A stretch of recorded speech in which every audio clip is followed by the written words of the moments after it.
Istriku sengaja memanfaatkan kebisuanku dan selalu asal-asalan menerjemahkan bahasa isyaratku.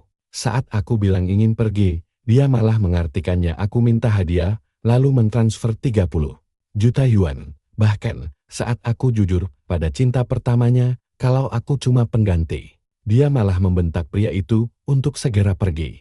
Sumpah, bikin emosi, apa dia benar-benar tidak paham bahasa isyarat? Yang malu di sini kan aku. Sebenarnya siapa yang bodoh di antara kami bertiga? Malam saat cinta pertama Liu Ruyan kembali ke tanah air, dia pulang larut malam sekali. Begitu masuk rumah, seperti biasa dia langsung memelukku erat-erat. Dia mengendus bajuku layaknya seekor kucing, sampai seluruh tubuhku dipenuhi aromanya. Mungkin ini kebiasaannya dengan si cinta pertama. Saat dia mulai bicara, "Xiaoda, sebenarnya hari ini, aku segera menaruh telunjuk di bibirnya. SST, jangan katakan, aku mengerti kok. Malam ini, juga aku akan langsung angkat kaki. Nona besar Liu membayarku 500.000 sebulan. Sampai keluargaku bisa beli 2 rumah dalam 3 tahun. Sebagai pemain pengganti, aku sangat sadar diri. Kalau dia mau, aku bahkan rela membersihkan seluruh villa ini sebelum pergi." Tapi saat dia melihat hidangan mewah yang kusiapkan, dia hanya mendesah panjang lalu berkata, "Mari makan dulu." Aku dengan patuh menyendokkan sup dan lauk untuknya. Di seberang meja, aku mulai memberi isyarat. Aku ingin belum sempat menyelesaikan kata pergi. Ponselku tiba-tiba berbunyi, ada notifikasi masuk dari bank. Uang masuk 30 juta yuan. Aku mengerti, kata Liu Ruyan sambil menatapku penuh arti. Aku tidak akan melupakan hadiahmu. Dia mendekat lalu menggenggam tanganku lembut dengan tatapan penuh kasih sayang. Kupikir-pikir, memang hadiah ini yang paling kau suka. Selamat ulang tahun, Xiaoda. Aku paham semuanya. Paham dari mana sih? Aku menyeka keringat di dahi, mengamankan uang 30 juta itu. Lalu kembali memberi isyarat maksudku, aku ingin. Tapi dia malah salah paham lagi. Sorot matanya menggelap sambil membasahi bibir. Kamu terburu-buru, Kakalia. Aku mengerti kok, boleh-boleh saja. Kan hari ini hari ulang tahunmu. Aku akan menuruti maumu. Setelah itu, aku langsung ditarik paksa ke kamar. Sumpah, rasanya pinggangku mau patah. Kudengar ada kelas debat bahasa isyarat di pusat kota. Aku harus latihan di sana. Karena, kalau gerakanku lambat, malah jadi salah paham begini. Asal tahu saja, Liu Ruyan punya cinta pertama sejak kecil. Semua orang mengira mereka akan menikah. Tapi pria itu malah meninggalkannya ke luar negeri. Akhirnya, aku menandatangani kontrak pernikahan dengan Liu Ruyan. Digaji 500.000 sebulan untuk menjadi pengganti versi bisu yang penurut dan perhatian. Kaya raya tanpa berisik. Memikirkan itu, aku menyentuh cincin nikah mahal di jari manisku. Karena cinta pertamanya sudah kembali, dia pasti tidak mau cincin bekas. Berarti cincin ini jadi milikku dan bisa kujual lagi. Sambil tersenyum lebar, aku memotretnya untuk dijual di situs bekas. Tiba-tiba ponsel di bawah bantal berdering nyaring. Tanganku bergerak lebih cepat dari otakku. Saat aku sadar itu adalah ponsel Liu Ruyan, panggilannya sudah telanjur kuangkat. Suara pria yang lembut terdengar dari seberang telepon. Apakah kamu asisten baru yang disewa oleh Liu Ruyan? Aku tidak bisa bicara. Setelah ragu-ragu, aku hanya bergumam pelan. Dia berkata, beritahu Xiaoyan kalau si berandalan kecilnya sudah kembali dan hanya ingin menikah dengannya. Tanpa ragu sedetik pun, aku langsung menutup telepon dan mengirimkan lokasi rumah sakit jiwa kepadanya. Penipuan zaman sekarang makin aneh saja. Tunggu dulu. Jangan-jangan si berandalan kecil itu adalah cinta pertamanya.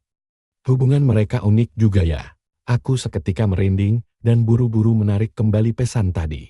Tepat saat itu, pintu kamar terbuka. Liu Ruyan pulang untuk mengambil ponselnya. Sudah bangun? Tanyanya. Aku panik setengah mati, membuat dia salah paham lagi. Dia menghampiriku sambil mengernyitkan dahi. Masih sakit? Tanyanya sembari melepas mantel. Jari lentiknya mengambil salep di atas nakas, padahal tadi pagi sudah kuobati. Wajahku langsung memerah menahan malu. Tiba-tiba sebuah ide muncul, lalu aku memberi isyarat kalau aku ingin pergi ke rumah sakit. Baik, jawabnya. Nanti kupanggil dokter ke rumah saja. Aku cepat-cepat mengetik di ponsel dan menunjukkan alamatnya. Bisakah kamu pergi ke rumah sakit ini duluan? Aku akan segera menyusul. Wajah cantiknya tampak kebingungan seketika. Dia berjongkok dan menatapku lekat-lekat. Rumah sakit jiwa kan, termasuk rumah sakit juga. Masa tidak bisa mengobati luka luar sih? Pokoknya ceritanya rumit. Jangan banyak tanya. Gara-gara kelalaianku, reuni antara Liu Ruyan dan cinta pertamanya malah terjadi di rumah sakit jiwa, tapi tidak masalah. Di lobi rumah sakit, pria itu langsung menangis histeris dan memeluk erat istriku. Pemandangan itu mirip burung kecil kembali ke sarangnya. Cukup menyentuh. Dulu si berandalan kecil ini egois dan berbuat salah. Sekarang dia minta maaf. Apa kamu masih mau menikahinya? Dia sudah menerima hukumannya dengan menderita depresi berat yang tidak bisa sembuh sampai rasanya ingin mati. Aku yang bersembunyi di kejauhan langsung merinding nyeri dan berusaha mengabaikan mereka. Pandanganku malah teralihkan oleh poster rumah sakit. Proyek penelitian ini sepertinya sangat menjanjikan dengan bagi hasil 2 juta yuan setahun. Apa aku investasi saja ya? Sekitar 2 jam kemudian, aku melihat ponselku. Ada 18 panggilan tak terjawab dari Liu Ruyan. Aku pun buru-buru kembali ke lobi rumah sakit. Cinta pertamanya sedang menangis terseduh-seduh di lantai. Sementara Liu Ruyan bersandar di dinding dengan bibir rapat dan tatapan dingin yang mengerikan. Aura tenangnya berubah mencekam saat aku mendekat pelan. Tiba-tiba aku mendengar dia membentak pria itu, "Apakah kamu tidak punya malu? Jangan anggap aku bodoh." Dengan hati hancur, pria itu menunjuk ke arahku sambil terisak. Apakah karena dia? Liu Ruyan langsung menoleh. Dan seketika kemarahannya menguap begitu saja tanpa sisa. Dia bahkan kelihatan sedikit merajuk. Dia segera menghampiriku dan menggenggam tanganku sangat erat seolah takut aku akan kabur. Dia berkata pada pria itu, "Tentu saja, karena suamiku. Aku sudah menikah 3 tahun, tolong hargai diriku." Setelah bicara begitu, Liu Ruyan kembali menatapku dengan mata yang sayu. Tanpa menyembunyikan kesedihannya lagi, dia menyenggolku agar aku bicara. Akhirnya aku memberanikan diri, memberi isyarat pada pria itu bahwa sebenarnya aku hanyalah pemain pengganti. Tentu saja dia tidak paham.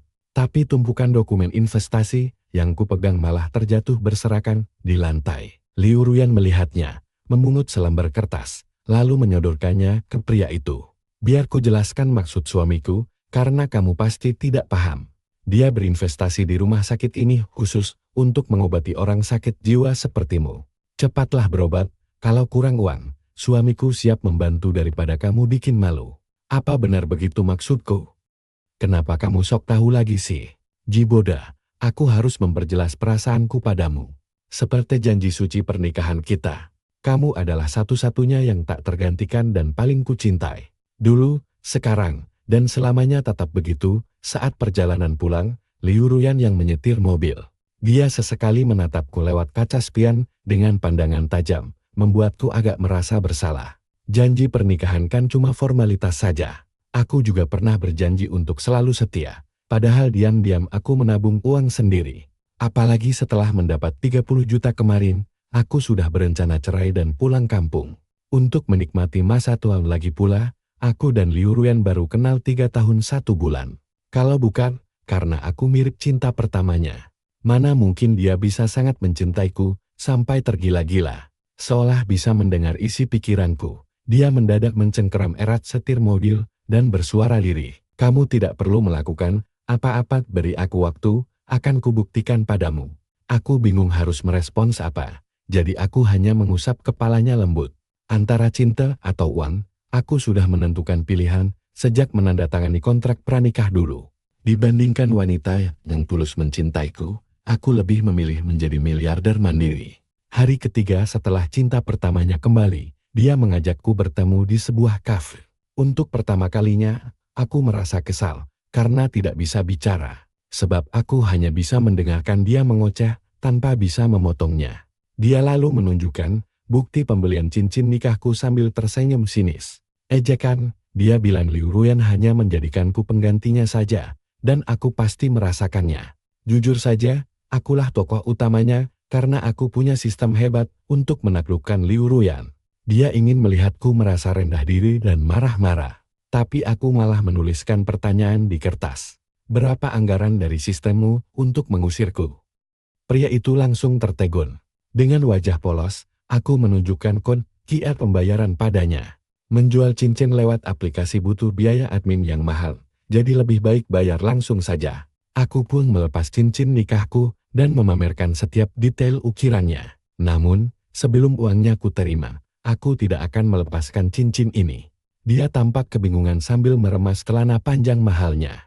Akhirnya, dia melemparkan selembar cek kosong dan menyuruhku menulis nominal sendiri. Tulis harganya, ambil uangnya, lalu pergilah sejauh mungkin dari sini. Mataku seketika langsung berbinar terang.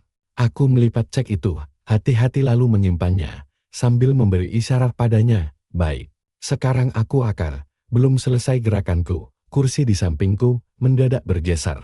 Liu Ruyan tiba-tiba datang dengan wajah sangat kesal. Dia langsung merangkul pinggangku erat-erat lalu berkata dengan sangat dingin. Kamu benar-benar mengganggu ya, suamiku tidak bisa bicara, jadi jangan ganggu dia lagi. Setelah itu, dia memegang pergelangan tanganku sambil memberikan tatapan sok tahu itu. Jantungku seketika berdegup kencang, tahu tidak apa maksud suamiku. Dia menyuruhmu pergi jauh-jauh. Paham tidak? Sumpah, ini bisa membunuhku perlahan. Apakah dia paham? Sama sekali tidak. Pemikirannya sudah melenceng jauh sekali. Padahal batas cek ini adalah 10 juta yuan. Mas cinta pertama, sebaiknya kita lewat pesan singkat saja ya. Jangan lihat bahasa isyaratku lagi. Begitu sampai rumah, Liu Ruyan langsung menginterogasiku habis-habisan. Gawat, aku menyembunyikan tangan kananku ke belakang. Pasalnya, tadi pria itu sudah menyetujui transaksi dan aku langsung memasukkan cincin itu ke dalam saku celananya. Sebagai pebisnis harus jujur. Liu Ruyan mendecit kesal, membuatku spontan menundukkan kepala lebih dalam karena takut dimarahi. Walaupun sejak mengenalnya, dia tidak pernah sekalipun memarahiku. Di tengah kepanikanku, tiba-tiba tangan kananku terasa dingin.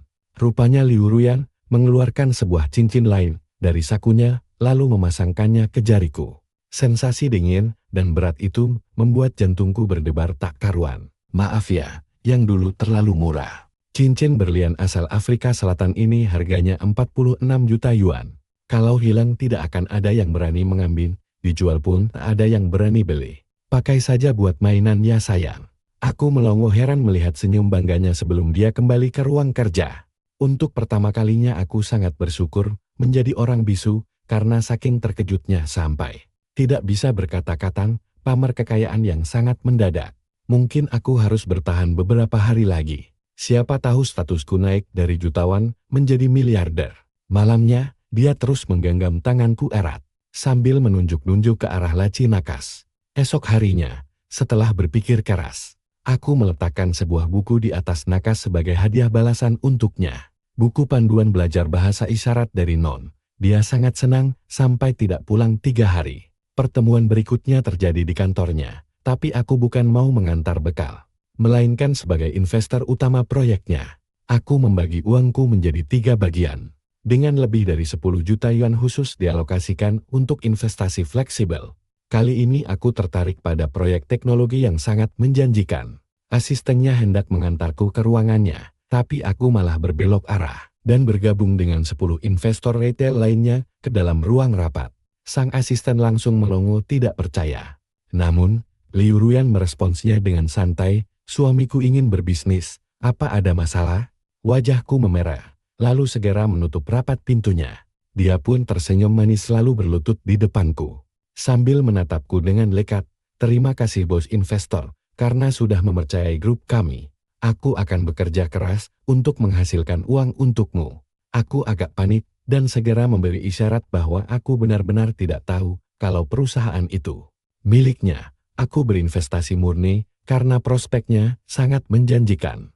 Sungguh, padahal uang itu kan darimu juga. Begitu kuberikan padamu, itu sepenuhnya milikmu. Aku sangat mengerti maksudmu kok, sahutnya sambil menggenggam jemariku hangat. Tatapan matanya berkilau indah, memancarkan bayanganku serutuhnya. Kamu cukup mempercayaiku saja, biarkan sisanya aku yang ngurus. Serahkan saja padaku, suamiku, sebenarnya, kamu sangat pandai berinvestasi. Proyek riset rumah sakit jiwa yang kamu pilih kemarin, akan memenangkan hadiah Nobel dalam beberapa tahun ke depan. Aku tertegun lalu menanyakan, bagaimana dia bisa tahu masa depan. Dia menunduk pelan, dengan guratan kesedihan yang sekilas lewat. Omong-omong, apakah ibumu sudah melakukan pemeriksaan kesehatan tahun ini? Karena kamu berinvestasi di sana. Mintalah ibu untuk periksa gratis atau dengan potongan harga khusus. Ibuku sangat menyukai kata diskon. Jadi jadwal pemeriksaan segera diatur. Namun tepat pada hari itu Liu Ruyan dan cinta pertamanya tiba-tiba saja memuncaki tren pencarian. Populer, media memergoki mereka berdua di hotel selama 3 hari 3 malam. Saat pulang, si cowok sampai lemas dan tidak bisa berjalan. Ibu bertanya apa yang kulihat, lalu diam-diam kulaporkan akun gosip itu. Sekalian saja kuhapus aplikasinya. Akun-akun gosip ini jahat sekali, merusak keharmonisan rumah tangga orang saja. Lagi pula, dia memberiku 500.000 yuan sebulan. Biarlah dia bermesraan 3 hari dengan cinta pertamanya. Apa nanti malam kubuatkan sup hangat untuk memulihkan energinya. Ibu yang duduk di kursi pijat pusat kesehatan mewah, sambil makan buah menghela napas pelan. Berkata aku lebih hebat darinya karena menikahi istri baik, yang membuat kami hidup makmur. Ibu awalnya menentang pernikahan kami. Bahkan tidak tahu soal perjanjian pranikah. Tapi setelah Liu Ruyan mengajaknya bicara 4 mata, ibu tidak pernah ikut campur lagi. Aku pun bisa menikmati semua kemewahan ini dengan tenang. Lamunanku melayang jauh. Tiba-tiba dokter memanggil nama ibu untuk pemeriksaan. Saat aku berdiri, seorang perawat yang terburu-buru menabrakku hingga berkas di tangannya.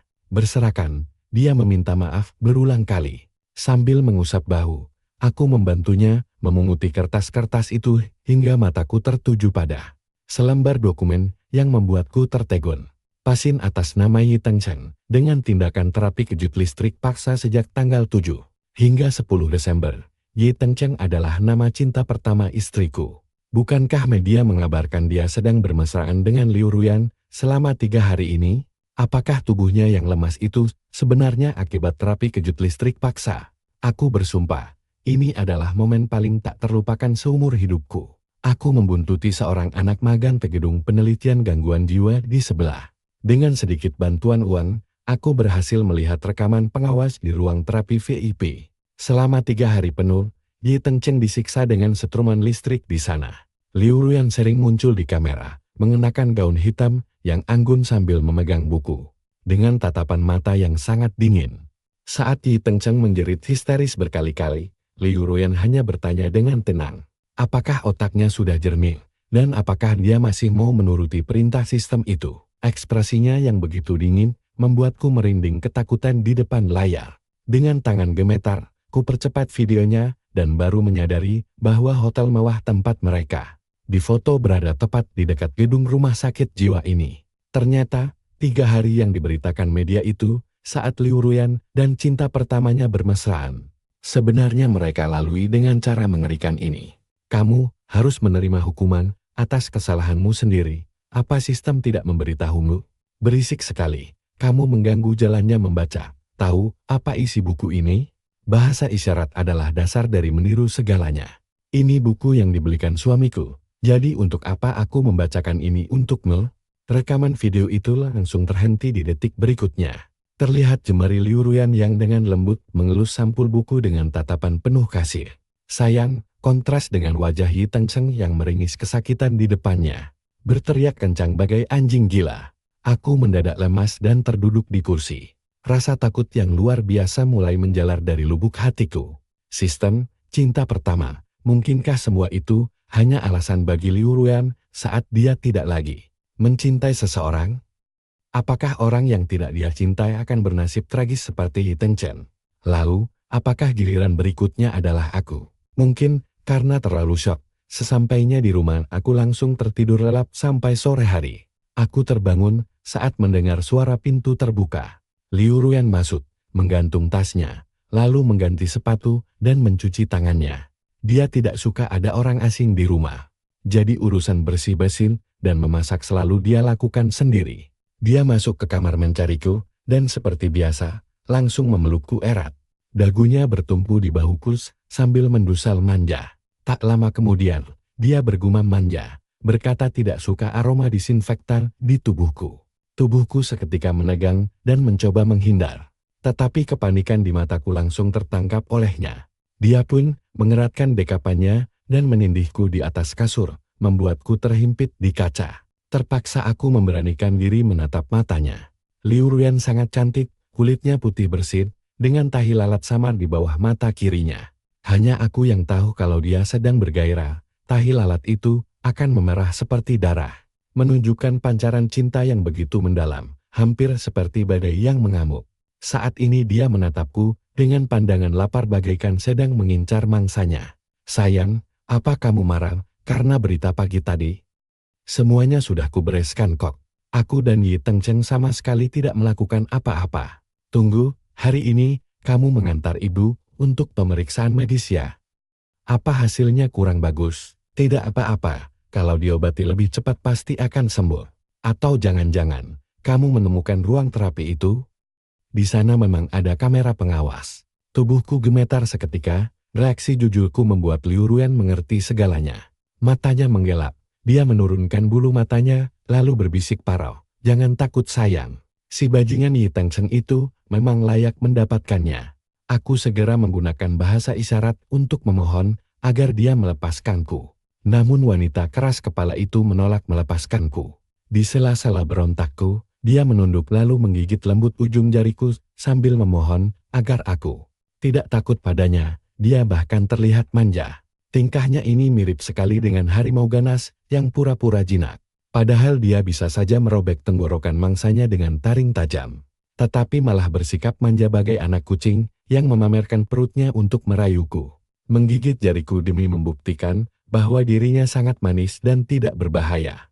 Aku tidak tahu harus merasakan apa. Yang jelas aku masih sangat ketakutan hingga berpura-pura sakit perut lalu mengunci diri di toilet. Namun dia tetap setia berjaga di luar menungguku keluar. Dia minta digendong saat turun tangga, digendong saat makan. Bahkan tangannya terus memainkan jariku di bawah meja makan. Seolah tidak rela terpisah sedetik pun denganku. Xiaoda, jangan pernah pergi dariku lagi. Sebenarnya selama uangnya cukup, aku tidak masalah untuk tetap tinggal di sini. Tapi sikapnya yang terobsesi gila seperti ini justru membuatku ketakutan setengah mati dan ingin melarikan diri malam ini juga. Tengah malam aku tidak bisa memejamkan mata karena cemas. Akhirnya kuguncang tubuhnya hingga bangun lalu mengetik pesan untuknya. Jujur saja, Yi Tengcheng tidak berbuat fatal kan? Kamu terlalu kejam. Setelah dia, apa sasaranku berikutnya? Liu Ruyan menatapku penuh arti dan berkata bahwa utang darah pria itu tidak akan lunas dalam beberapa kehidupan sekalipun, sayang. Kuharap kamu tidak perlu tahu soal sistem gila itu dan seberapa pantas dia untuk mati. Aku sendiri tidak peduli dengan sistem apapun. Mana mungkin hal fiksi seperti itu ada di dunia nyata. Namun mereka selalu membahasnya. Bahkan dengan nada bicara yang sangat meyakinkan hingga membuatku tidak bisa tidur nyenyak selama beberapa malam. Hal itu sungguh sulit dipercayai. Akibat kurang tidur, emosiku menjadi tidak stabil. Saat hendak membuang sampah keluar rumah, aku melemparkan tong sampah dengan sangat keras hingga terdengar suara benturan keras yang mengenai seseorang di sana. Kenapa ada orang yang sembunyi di dalam bak sampah? Aku spontan meminta maaf, tetapi pria itu sama sekali tidak marah. Dia mengusap noda di wajahnya sambil berjalan mendekatiku dengan senyuman mesum, lalu bersiul pelan. Akhirnya setelah mengintai berhari-hari, aku bisa melihatmu juga. Kulitmu mulus sekali. Tubuhmu juga seksi. Aku lebih suka melihatmu tanpa busana. Seketika isi kepalaku terasa meledak. Di siang bolong begini, apa aku tidak salah dengar? Berani sekali dia. Orang itu melangkah mendekat sambil memamerkan ponselnya padaku dengan kurang ajar. Di layarnya terlihat rekaman layar pencarian populer pada tanggal 7 Desember lalu. Seseorang menyebarkan foto dan video editan wajahku tanpa busana. Namun, selang 5 detik kemudian, unggahan itu langsung dihapus total. Katanya, orang yang menghapus pencarian itu sangat menyebalkan. Padahal video seksi seperti itu harusnya dibagikan ke teman-teman wanita lainnya. Untungnya, ada yang memberi bocoran informasi terlebih dahulu, sehingga mereka sempat menyimpan beberapa salinannya. Memberi bocoran, tiba-tiba tangan orang itu yang bau menyengat mulai meraba pipiku dengan tatapan yang dipenuhi obsesi dan nafsu yang menjijikkan. Di detik berikutnya, kucolok kedua lubang hidungnya dengan jariku. Lalu kuambil balok kayu bekas dan kuhantamkan keras ke perut bawahnya. Di tengah kekacauan itu, ku rebut paksa ponselnya. Dia tidak berani berteriak, karena takut mengundang satpam. Hanya bisa terkapar di tanah, sambil memegangi perutnya yang kesakitan. Aku segera memeriksa riwayat pesannya, dan mencari kata kunci tertentu. Ternyata, salah satu akun penyebar video editan itu, terhubung dengan agensi tidak jelas bernama Liangxin Entertainment. Di sana tertulis jelas namaku, Jiboda, beserta tautan video syur palsu, dan bahkan alamat rumah pribadiku yang bocor. Setelah mencarinya di internet, aku baru tahu kalau Yi Tengcheng adalah investor utama di perusahaan Liangxin Entertainment itu. Jadi, inilah alasan sebenarnya kenapa Liu Ruyan menyiksanya begitu kejam. Sekitar setengah jam kemudian, Liu Ruyan yang nekat menerobos belasan lampu merah tiba di kantor polisi dengan tatapan tajam dan dingin, langsung menyapu seluruh ruangan. Saat mendengar pengakuan bahwa pelaku pelecehan itu sudah kuhajar habis-habisan hingga babak belur, dia sempat tertegun heran. Sayang, jika ada hal lain yang dia lakukan untuk menyakitimu, katakan padaku ya. Jangan dipendam sendiri, jangan takut, aku harus tahu semuanya. Wanita keparat itu akan kubereskan, termasuk seluruh bisnis kotor di Liangxin Entertainment dan Yi Tengcheng. Tidak akan ada satupun yang kulepaskan. Saat sudah berada di dalam mobil, Liu Ruyan masih menggenggam tanganku dengan sangat erat. Sorot matanya yang gelap memancarkan kecemasan yang mendalam. Seolah-olah dia sedang melihat sosok lain di balik wajahku ini. Sosok Jiboda yang dulu begitu rapuh dan penakut. Aku tidak tahu bagaimana cara menenangkan kepanikannya. Aku hanya bisa mengulurkan jemariku untuk mengusap keningnya yang berkerut. Aku tidak membiarkan wanita itu menindasku kok. Maaf ya atas sikapku beberapa hari ini. Aku terlanjur takut saat melihat video penyiksaan listrik itu dan mengira kamu akan melakukan hal yang sama padaku. Ternyata Yi Tengcheng memang sejahat itu. Liu Ruyan perlahan menangkup wajahku, lalu berkata dengan sangat serius bahwa dia tidak akan pernah menyakitiku seperti itu. Kamu berbeda dengannya, kamu istimewa dan tidak bisa disamakan dengan siapapun di dunia ini. Paham sayang? Seketika pipiku terasa panas merona dan jantungku berdegup kencang. Karena salah tingkah, aku segera mengalihkan pandangan sambil memperagakan bahasa isyarat untuk mengubah topik pembicaraan. Jika Yi Tengcheng punya sistem, apa kamu juga punya kekuatan super seperti membaca pikiran atau melompati waktu? Jangan-jangan kamu terlahir kembali? Bukannya menjawab, dia justru menyalakan mesin mobil hingga menderu kencang. Sembari memasang sabuk pengaman, Liu Ruyan menunduk dan bergumam pelan bahwa bahasa isyarat itu terlalu rumit untuknya. Memintaku memberi isyarat lebih lambat. Dia lalu pura-pura paham dan berkata akan menuntut mereka sampai tuntas demi diriku. Padahal dia jelas-jelas sedang pura-pura bodoh dan sengaja salah mengartikan maksudku. Sepanjang jalan aku terus mencoba menjelaskan dengan bahasa isyarat, tetapi dia malah fokus menyetir tanpa mengalihkan pandangannya sama sekali dari jalanan. Beralasan tidak boleh kehilangan fokus demi keselamatan kami. Saking gemasnya, saat lampu merah tiba, aku langsung mendekat dan mendaratkan kecupan manis di pipinya sebagai tanda terima kasih atas bantuannya. Suasana seketika menjadi sunyi senyap. Bahkan setelah lampu hijau menyala beberapa saat, Liu Ruyan baru menarik napas dalam-dalam lalu melajukan mobilnya kembali. Beberapa saat kemudian, daun telinganya memerah dan dia berbisik manja memintaku menciumnya sekali lagi agar dia bisa benar-benar paham maksudku. Memasuki bulan kedua sejak kepulangan cinta pertamanya, aku yang hanyalah suami pengganti bisu ini berhasil memenangkan lelang tanah di pusat kota hingga membuat investasiku berlipat ganda. Sedangkan pria itu justru semakin tersiksa hingga mengalami depresi berat. Bahkan ujung lidahnya dipotong sedikit, sampai dia kesulitan berbicara. Akibat perbuatannya mengedit videoku, dia terjerat kasus hukum dan akan segera dipenjara. Semuanya terasa sangat berbeda dari dugaanku semula. Kamu tahu kan, hanya kepada orang terdekatlah kita bisa meluapkan emosi tanpa batas dan menyerahkan diri kita seutuhnya kepada mereka. Maksudku, kami sudah berteman sejak kecil selama 18 tahun. Liu Ruyan hanya terobsesi padaku, dan semakin kejam dia menyiksaku. Itu membuktikan betapa dia sangat mencintaiku. Dia hanya ingin menghukumku karena pernah meninggalkannya. Di tokoku yang kuinvestasikan, ada seorang pelanggan yang mengajukan komplain mengenai rasa kue kami dan memaksa pemilik toko Meminta maaf secara langsung, begitu aku datang memeriksa. Ternyata pelanggan menyebalkan itu adalah Yi Tengcheng. Aku berniat mengembalikan uangnya agar dia segera pergi. Tetapi dia malah menatapku dengan angkuh dan berkata iri karena aku masih memiliki ibu. Sedangkan kedua orang tuanya telah tiada. Tahu hal itu, dia pasti akan sangat sedih. Dia menatapku kasihan dan menyarankanku untuk segera pergi membawa uang tebusan daripada membuang waktu bersama Liu Ruyan hingga usiaku mencapai 30 tahun. Lalu tersadar bahwa dia tidak pernah mencintaiku. Aku mengernyitkan dahi mendengar ucapannya, dan saat dia kembali berbicara, langsung saja kulempar kue keju tepat ke wajahnya. Mungkin sistemmu itu sangat hebat, tetapi nyatanya kamu hanyalah pria menyedihkan yang mengemis cinta di belakang seorang wanita. Jangan coba-coba bermain trik licik denganku, karena aku sama sekali tidak peduli siapa yang benar-benar dicintai oleh Liu Ruyan. Jangan cemaskan masa depanku, justru kamu yang harus khawatir jika misi penaklukannya gagal. Lebih baik kamu segera mencari wanita kaya lain untuk dijadikan sandaran hidupmu, karena sepertinya kamu tidak bisa hidup tanpa wanita. Lelehan keju bercampur air mata mulai mengalir di pipinya. Bulu matanya yang lengket tampak gemetar hebat dengan wajah yang memerah pada menahan amarah yang meluap-luap.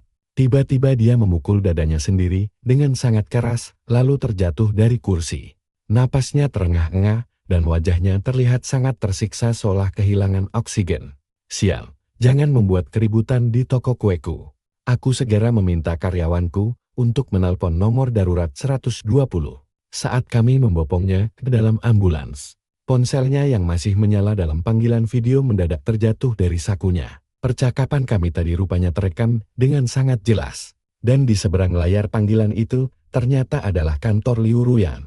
Yi Tengcheng mendadak mencengkeram ponselnya erat-erat lalu berteriak histeris. Apakah kamu melihatnya sendiri Liu Ruyan? Jiboda sama sekali tidak mencintaimu.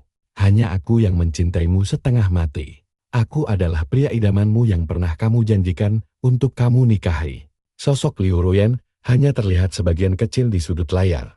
Dia terdiam cukup lama sebelum setetes air mata jatuh tanpa suara.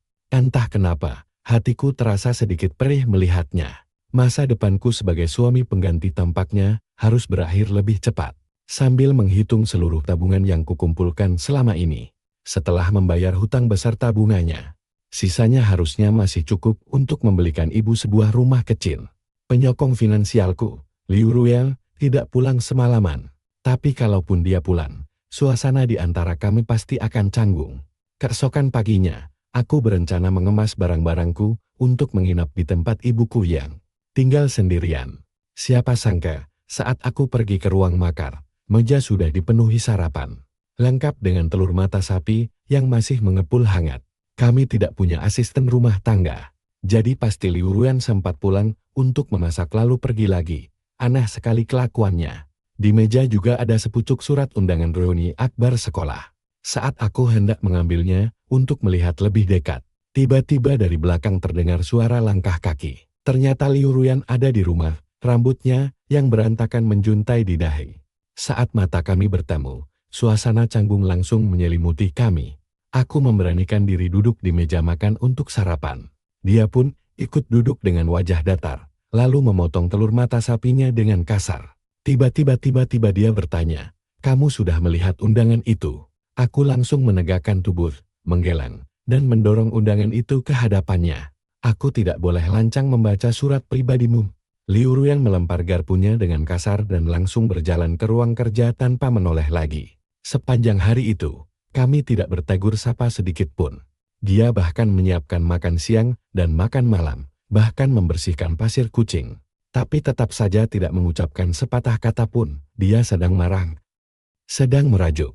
Setelah bimbang hingga jam 12 malam, aku meletakkan segelas susu di depan pintu kamar tamu tempatnya tidur. Lalu kembali ke kamarku dengan gelisah. Tak lama kemudian dalam kondisi setengah tidur, sebuah tubuh yang hangat mendekat dari belakang. Memelukku erat-erat dari luar selimut. Dia bergumam manja pada dirinya sendiri, "Peluk aku. Aku sedang marah. Kamu tahu itu kan? Kamu sudah membujukku kan?" "Ya sudah, aku memaafkanmu." Aku tidak bisa menahan tawa di balik selimut. Lalu, pancaran cinta yang begitu mendalam terlihat di matanya yang indah. Dengan sangat serius, dia berkata padaku kata demi kata, aku ingin memperjelas satu hal. Aku menyiksa itu Cheng murni, karena aku membencinya. Otaknya sakit, sampai berhalusinasi, yang tidak-tidak. Sisa hidupku tidak akan pernah ada hubungannya lagi dengan dia. Sekarang, semua jawaban dari semua emosiku hanyalah kamu. Sambil berbicara, Liu Ruyan menunduk dan berbisik, kamu sudah lihat undangan reuni akbar itu kan? Harus membawa pasangan, aku kan sudah menikah. Tidak pantas kalau pergi sendirian. Pada malam tahun baru, aku menemani Liu Ruyan menghadiri reuni akbar universitasnya. Di tengah jalan, dia ada urusan mendesak dan menyuruhku pergi ke gedung laboratorium terlebih dahulu untuk menunggunya. Nilaiku tidak pernah cukup untuk masuk ke universitas sebagus ini. Tapi entah kenapa tempat ini terasa sangat familiar bagiku. Seolah-olah di alam semesta paralel. Aku pernah belajar mati-matian di laboratorium ini hingga fajar tiba. Gedung laboratorium ini agak tua ya. Apa kampus butuh investase? Berat sebuah kamus tebal terhempas di dekatku. Suara arogan seorang pria terdengar dari belakang. Sepertinya Liu Ruyan sangat mencintaimu. Sampai-sampai membawamu ke tempat pribadi seperti laboratorium ini. Itu Cheng perlahan berjalan mendekatiku. Padahal dia sudah di ujung tanduk. Tapi dia masih memaksakan diri untuk terlihat tenang dan tidak terusik. Kamu tahu tempat apa ini? Ini tempat ciuman pertama kami. Dia tidak akan pernah menceritakan hal ini kepadamu.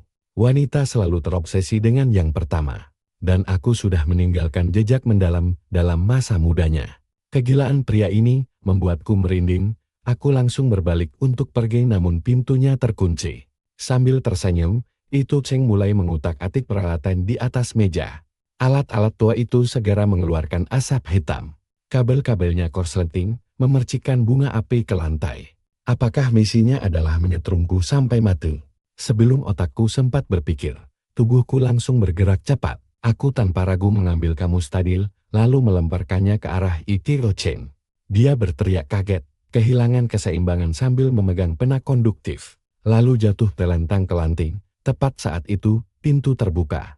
Ekspresi itu Chen langsung berubah drastis. Pena konduktif yang tadinya mengarah padaku langsung ia balikan, dan tancapkan kuat-kuat ke perutnya sendiri. Kumohon ampuni aku, Jiboda. Aku tidak akan merebut Liu Ruyan darimu. Aku bersumpah kami hanya berteman, aku sudah lama tidak mendengarkan sistem itu lagi. Apa aku harus mati dulu baru kamu mau melepaskanku? Siang bolong begini, si gila ini masih mau berular. Dikira aku bodoh apa? Ada kamera pengawas di ruangan ini, dengan kesal, aku mendongak untuk mencarinya. Ternyata, kamera itu sudah hancur lebur, menyisakan wadah kosong yang menggantung. Jantungku sempat berdegup kencang, tapi hanya sedetik. Tangan Liu Ruyan langsung melingkar di pinggangku, menarikku dengan lembut ke dekapannya. Mencari kamera CCTV. Sudah dia hancurkan sejak lama. Itu juga bagian dari misi sistemnya, tapi tanpa kamera justru lebih mudah bertindak, kan? Itu Cheng mendengus dingin. Tubuhnya gemetar saat menatap Liu Ruyan. Aku yang salah. Tidak seharusnya aku memiliki begitu banyak kenangan bersamamu. Aku tidak akan mengganggumu lagi. Aku tidak menyangka Jiboda menginginkan kematianku. Tolong suruh Jiboda melepaskanku. Mata Liu Ruyan mendingin, langsung memotong ucapannya. Suamiku memaafkanmu, tapi aku tidak pernah bilang akan membiarkanmu. Dia menendang-nendang pena konduktif itu dengan ujung sepatunya. Tatapannya begitu kelam tanpa dasar. Listrik 220 volt tidak cukup untuk menyetrum orang idiot sepertimu, ya? Sistem memberimu misi terakhirmu untuk menghabisiku, atau menyingkirkan Jiboda. Tapi, apa sistem itu memberitahumu jalan ketiga? Misalnya, kamu yang mati. Aku merasa seperti terseret dalam kisah kelahiran kembali dan balas endem Liu Ruyan. Di kehidupan sebelumnya, dia pasti sangat menderita akibat ulah itu Cheng hingga bisa sekejam ini. Lalu, bagaimana denganku? Apa yang kulakukan hingga pantas disayangi seperti ini olehnya? Apakah dia tulus mencintaiku? Atau dia hanya menjadikanku penebus dosa bagi orang asing di masa lalunya? Kenapa? Kamu dan istrimu yang bucin itu sedang bertengkar. Pada hari kelima aku bersembunyi di rumah ibuku. Ibu akhirnya tidak tahan lagi dan mengusirku pulang. Ibu pusing melihatmu, cepat pulang ke villa mewahmu. Bukankah di sana jauh lebih baik? Aku tidak bisa menjelaskan masalah serumit ini lewat bahasa isyarat. Setelah merenung lama, aku hanya bertanya padanya, menurut ibu, apakah kami saling mencintai? Ibuku menatapku seolah melihat hantu. Setidaknya dia tidak pernah menyakitimu kan? Di mulut saja jargon mau pergi, tapi dari musim semi hingga musim dingin, kamu terus menunggunya, sampai-sampai ibu hampir menimang cucu. Dia bahkan ingin menempel padamu selama 24 jam penuh. Kamu saja yang tidak memberinya kesempatan bicara. Kenapa malah sok kuat begitu? Ibuku mendengus kesal lalu mengeluarkan sebuah dokumen dari laci kecil. 3 tahun lalu, Liu Ruyan memohon lama sekali sebelum menandatangani dokumen ini. Kamu kan tahu ibu selalu melarangmu berpacaran dan menikah. Tapi waktu itu, gadis bodoh ini datang menyerahkan diri. Jika kamu bercerai dengan Liu Ruyan, kita berdua bisa mengambil seluruh hartanya. Tanpa alasan apapun, dia bilang uang itu adalah hutangnya padamu. Otaknya memang agak kurang waras. Tapi selama 3 tahun ini ibu melihat sendiri bahwa dia tulus kepadamu. Jadi semuanya karena hal itu. Persetan dengan kehidupan masa lalu, dadaku terasa sesak sekali. Tiba-tiba ibu mendorongku dari belakang. Kalau kamu ingin menemuinya dan bertanya dengan jelas, turunlah ke bawah sekarang. Lagi pula, mobilnya selalu terparkir di bawah seperti pos satpam, mengintai setiap tengah malam. Ibu kesal sekali melihat pasangan bucin seperti kalian. Oh iya, berkat pemeriksaan medis terakhir, penyakit ibu akhirnya sembuh. Dokter bilang kalau terlambat beberapa bulan saja, akibatnya bisa fatal. Untung kamu mengajak ibu periksa. Pemeriksaan itu pun sebenarnya dia yang selalu mengingatkannya setiap tahun. Dia benar-benar selalu mengingatkanku demi kebaikanku. Liu Ruyan memang tidak pernah sekalipun menyakitiku. Begitu keluar dari lift, aku melihat mobil Maybach milik Liu Ruyan terparkir di bawah jendela. Saat aku masih ragu untuk mendekat, dia langsung melihatku, menepis tumpukan salju di tubuhnya, dan berlari ke arahku. Terlihat jelas, dia memiliki banyak hal yang ingin diucapkan. Tetapi langkahnya terhenti di anak tangga terakhir. Dengan gugup dia merapikan pakaiannya. Rahangnya tampak menegang karena menahan rasa cemas yang mendalam. Dia pun berujar lembut, "Maaf, aku membuatmu takut lagi ya? Biarkan aku menjelaskan semuanya perlahan-lahan kepadamu." Itu Cheng benar-benar nekat melakukan kejahatan di kehidupan lalu. Aku segera menyela perkataan Liu Ruyan. Aku ingin tahu bagaimana diriku di kehidupan lalu. Apakah aku sangat mencintaimu hingga rela mati demi dirimu? Lalu setelah berinkarnasi, kamu hanya ingin menebusnya padaku? Bibir Liu Ruyan bergetar, tidak bisa menyembunyikan kepanikan di hatinya. Aku mengira dia akan mengelak lagi, tetapi dia justru mengeluarkan ponselnya untuk mengetik. Aku mengerti bahasa isyarat. Jiboda, selama ini aku yang salah mengartikan perasaanmu. Aku hanya takut kamu tidak mencintaiku.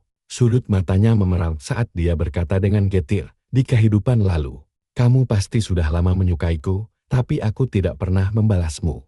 Aku hanya ingat kamu disiksa dengan kejam oleh Ike Ochen. Setelah itu, tingkat kesukaanku tidak pernah naik lagi. Di laboratorium yang sama, dia menyelesaikan misi terakhirnya untuk membunuhku. Aku tidak siap dan akhirnya celaka olehnya. Seingatku, saat api mulai berkobar, ada seorang pria berbau disinfektan yang mati-matian menarikku keluar. Bersujud memohon padanya, dia memejamkan mata indahnya yang tampak berkaca-kaca seolah menahan tangis, suaranya yang serak sedikit bergetar. Pria itu adalah kamu. Hari itu kamu melarikan diri dari rumah sakit jiwa. Itulah mengapa aku sangat takut jika kamu tercium bau disinfektan.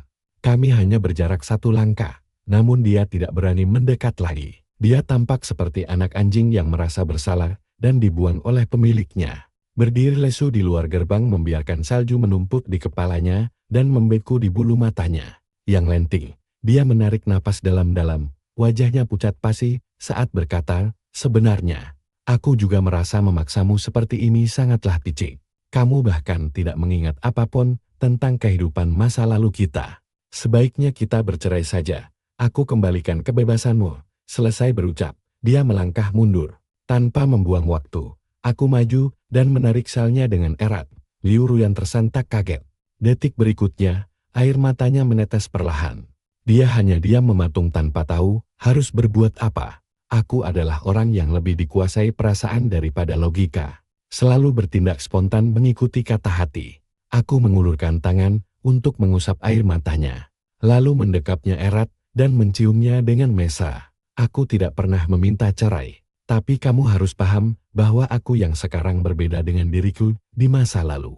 Setidaknya, saat ini aku belum sedalam itu mencintaimu. Tolong kenali aku kembali, pahami perasaanku dengan sungguh-sungguh. Lalu mulailah menjalin hubungan yang sehat dan jujur bersamaku. Aku akan menanti hembusan angin dingin, gugurnya dedaunan, indahnya kembang api tahun baru, serta masa depan kita yang jauh lebih